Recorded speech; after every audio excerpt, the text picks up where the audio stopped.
آقا سلام. سلام، بفرما. کتاب در جستجوی زمان از دستبوشو اثر مارسل پروست دانین؟ نه، شرمنده. اما برای تو چجور کتاب فروشی که هیچ کتابی ندانی که؟ مو کتاب فروشی فرض من نیم که همه کتابانو بدارم.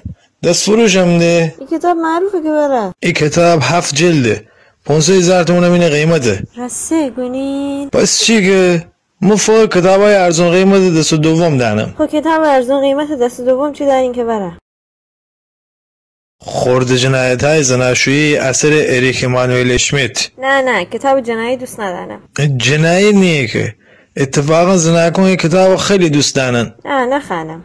خانم زمان از دست ندی، بیا اینا ببر. نه خانم ده آقا، خداحافظ. ای تو بودیده زمان از دست بده، بعد الان دنبال زمان از دست بشو متداری.